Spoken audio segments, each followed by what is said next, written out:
제20일에 국무회의를 시작하겠습니다. 어젯밤 EU 정상들과의 공식 만찬을 끝으로 6일에 걸친 G7 관련 정상회의 일정을 마무리했습니다. 5월 20일과 21일에는 G7 초청국 자격으로 확대 정상회의에 참석해서 식량 보건, 기후 에너지, 법치 안보를 주제로 3개의 세션에서 토론하고 대한민국의 역할과 기여 방안을 발표했습니다. 또 G7 회의 기간 중 중간중간에 틈을 내서 인도, 영국, 호주, 일본, 베트남, 인도네시아, 코모로, 우크라이나 이렇게 8개 국가 정상들과 양자회담을 가졌습니다. G7 회의 전후로는 캐나다, 독일, EU 정상들이 공식 방안에 양자 간의 협력 방안들을 심도 있게 논의했습니다.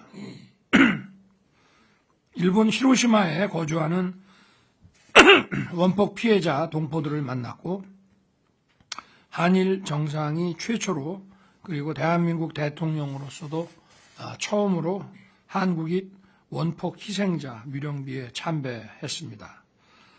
외교 슈퍼위크라고 부를 만큼 정말 쉴 틈 없는 빡빡한 일정이었지만 보람도 아주 컸습니다. 글로벌 중추국가, 글로벌 책임국가, 글로벌 기여 국가로서 대한민국 대통령이 수행해야 할 외교 그리고 국익에 대해 되새겨 볼 수 있었습니다. 오늘날의 국익은 단선적으로 정의될 수 없습니다. 안보 이슈, 경제 이슈, 그리고 기후 보건 협력 등 글로벌 아젠다가 서로 복잡하게 얽혀 있어 종합적이고도 입체적인 외교를 펴야 합니다. 또 정부, 기업, 국민이 각자 뛰는 외교가 아니라 민과 반이 함께 협업하면서 필요한 정보를 서로 공유해야 하고 정부는 우리 기업과 국민이 국제 무대에 나가 활발하게 기업 활동을 펴고 자유롭게 교류할 수 있는 환경을 만들어줘야 합니다.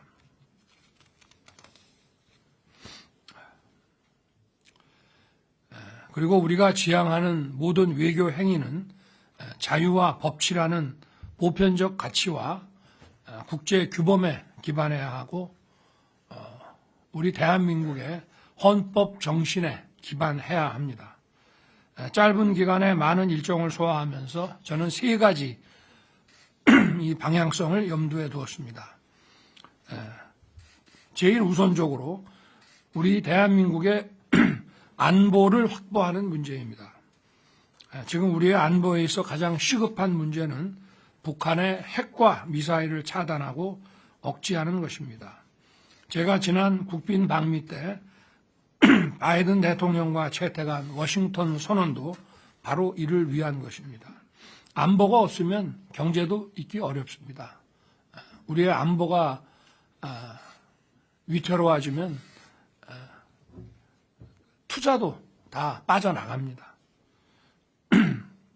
북한의 핵과 미사일 프로그램은 UN 안보리 결의안을 비롯해서 국제법과 국제규범에 대한 정면 도전이고 국제법을 정면으로 위반하는 것입니다.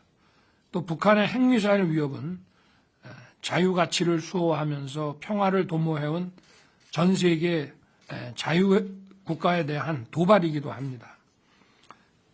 저는 G7 국가들과 초청국 그리고 국제기구 수장들에게 자유와 법치를 수호하는 국가들 간의 강력한 연대와 협력을 촉구했습니다. 모두가 한 목소리로 핵 비확산 체제에 반하는 북한의 불법 행동을 규탄했으며 북한에 대한 제재 레짐이 충실하게 이행되면서 한국의 안보 강화 노력에 적극 동참하기로 했습니다. 이번 G7 회의를 계기로 바이든 대통령, 기시다 총리와 한미일 안보 협력의 강화에 대해서 그 필요성을 재확인하고 다시 지속적인 논의를 해나가기로 했습니다. 앞으로 한미일 3국 간 북한의 핵미사일에 대한 안보 공조 체제가 한 단계 업그레이드되고 세 나라의 협력 의제도 자연스럽게 안보뿐만 아니라 미래 최첨단 기술 분야로 확대되어 갈 것입니다. 우크라이나의 자유와 평화를 되찾아주기 위한 자유세계의 단합된 지지와 노력 역시 국제법을 위반한 침략 행위에 대한 정당한 조치입니다.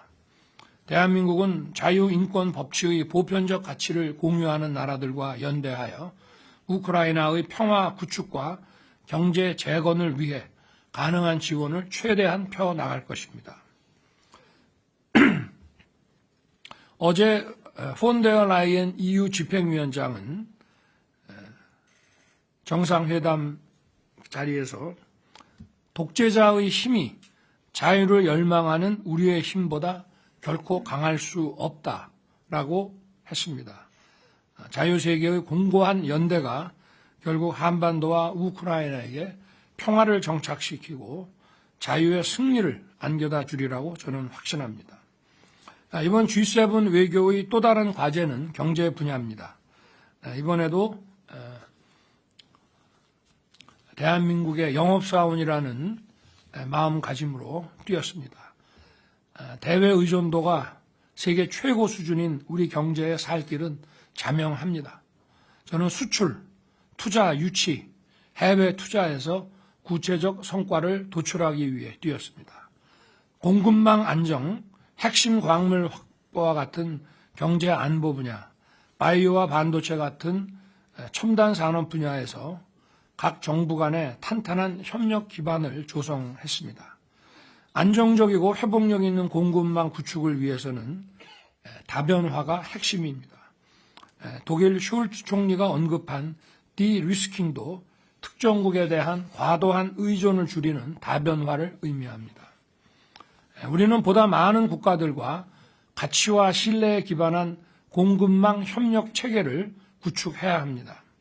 리튬, 니켈, 코발트 등 핵심 광물 보유국인 캐나다, 인도네시아, 베트남, 호주와의 양자회담, 그리고 소부장 강국인 일본, 독일과의 양자회담은 우리의 공급망을 보다 촘촘하고 안정적으로 다지는 계기가 되었습니다. G7 국가들은 모두 과학기술 강국입니다. 이러한 선진국들이 이제는 우리나라와 반도체, 배터리, 바이오, 우주항공, 원전 등 첨단 산업 분야에서 긴밀히 협력하기를 희망하고 있습니다. 저는 이들 국가들과 서로의 필요를 고려한 맞춤형 협력 방안을 구체화해 나가기로 했습니다. 우리 기업의 해외 진출과 관련한 애로사항을 해소하기 위해서도 노력했습니다. 양자회담마다 상대국의 관세, 통관제도, 신규 입법과 관련한 우리 기업의 애로사항과 거래 위축 우려를 제기하고 이에 대한 상대방 정상의 각별한 관심과 지원을 요청했습니다. 세 번째로 글로벌 아젠다에 대한 우리의 기여와 책임에 관한 의지를 천명했습니다. 식량과 보건 분야의 취약국이 집중된 글로벌 사우스를 살피고 지원하는 것은 앞으로 대한민국 기여 외교의 주된 프로그램이 되어야 합니다. 우리가 공약한 식량 보건 기여 방안을 충실히 이행함으로써 인도적 기여를 통한 책임 외교를 다하고 국제사회의 자유와 번영을 촉진하는 데 앞장서야 합니다. 또한 기후위기를 극복하기 위한 탈탄소 에너지 전환을 가속화하면서 신재생 에너지와 수소 에너지 등 그린 에너지 협력을 확충해 나가야 합니다. 그린 에너지 협력은 기술의 시너지를 극대화시킬 것입니다. 전 정부의 탈원전 기조로 황폐화 직전에 놓여 있던 우리의 원전 역량을 다시금 빠르게 구축하고 있습니다. 과학적으로 안전하게 활용하기만 하면 원자력은 가장 강력하고 효율적인 그린 에너지입니다. 이념이나 정치 논리가 시장을 지배해서는 안 됩니다. 탈이념과 탈정치 그리고 과학 기반화가 바로 정상화입니다. 정상화가 되어야 활력과 혁신이 일어나는 것입니다. 우리의 원전 시공과 운영 능력을 극대화하면서 탈탄소 에너지 전환 대열에 나서는 국가들과 국제적 원전 협력 생태계를 구축해 나갈 것입니다. 저는 이번 히로시마 G7 회의를 통해서 대한민국을 바라보는 국제사회의 시각이 사뭇 달라졌음을 실감했습니다. 대한민국의 정의롭고 책임있는 리더십은 국제사회에서 존중받고 있습니다. 글로벌 아젠다에 진취적으로 앞장서고 적극적으로 기여하며 책임있게 행동하여 글로벌 중추국가의 비전을 실현해 나갈 것입니다. 저는 기시다 총리와 약 2주 만에 다시 한일 정상회담을 가졌습니다. 한일 양국은 이제 미래로 함께 나아가며 인태 지역의 평화 번영을 위해 그리고 세계의 평화 번영을 위해 긴밀히 협력하고 공동의 리더십을 확보해 가야 합니다. 한일 간의 무역과 투자가 활성화되고 교류와 협력이 증대되면 그만큼 양국의 국민들과 기업이 누리는 편익도 확대될 것입니다. 또 저는 기시다 총리와 한국인 원폭 희생자 위령비에 함께 참배했습니다. 피폭당한 지 78년의 세월이 흐르는 동안 사무치는 아픔을 간직해온 원폭 피해자들의 고통을 조금이나마 헤아릴 수 있었습니다. 이분들이 고통에 신음할 때 조국은 그 곁에 없었습니다. 그 후에도 지금까지도 없었습니다. 저는 이분들에게 사과드렸습니다. 이분들을 조만간 고국에 초청해 위로의 시간을 갖게 해드리고자 합니다. 우리는 앞으로 재외동포에 대한 보호와 지원 그리고 네트워크 구축을 강화해야 합니다. 전 세계에서 활동하는 우리 재외동포들의 활약상은 그야말로 대단합니다.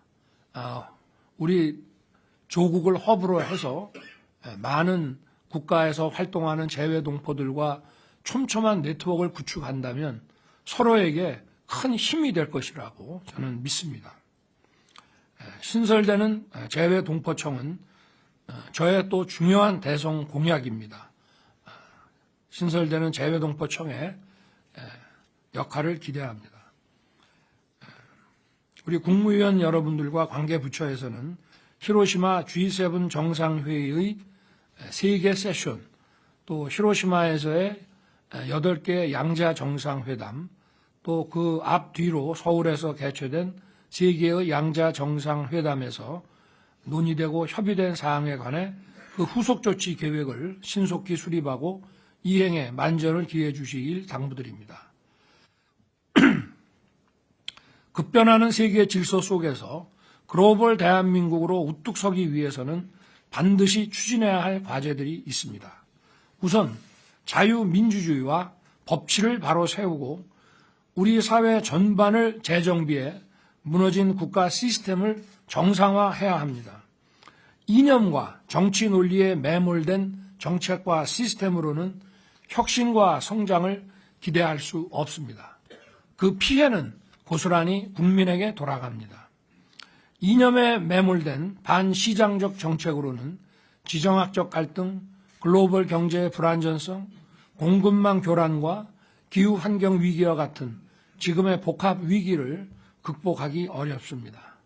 민간주도, 시장 중심 경제 기조로의 전환은 자유와 혁신을 꽃피우고 시장에 활기를 불어넣어 대한민국의 성장을 이끌 것입니다.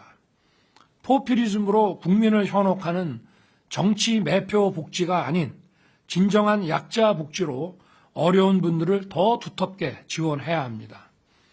공정하고 효율적인 시장 경제는 복지 지원 대상을 감축시키면서도 그 재원을 풍부하게 만들어 어려운 분들을 더욱 두툼하게 지원할 수 있습니다. 정부는 활기찬 시장 정책으로 양질의 일자리를 많이 만들어냄으로써 취약층이 중산층에 두텁게 편입되도록 노력할 것입니다. 두터운 중산층은 국가의 안전판입니다. 대한민국의 미래를 위한 준비도 소홀히 해서는 안 됩니다. 첨단 과학기술의 개발과 혁신을 통해 미래 성장 산업을 발굴하고 육성해 나가야 합니다.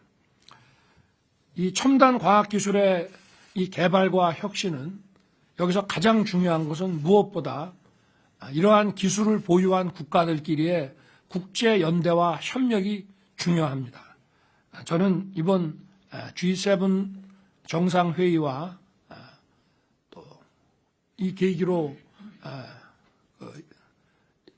11개의 양자회담을 통해 이 첨단 과학기술, 안보와 직결되어 있는 이 첨단 과학기술에 대한 우리 자유의 가치를 공유하는 국가들끼리의 강력한 협력 체계를 제안하고 많은 합의를 이끌어냈습니다. 지난주 1박 2일에 걸친 민노총의 대규모 집회로 인해 서울 도심의 교통이 마비되었습니다.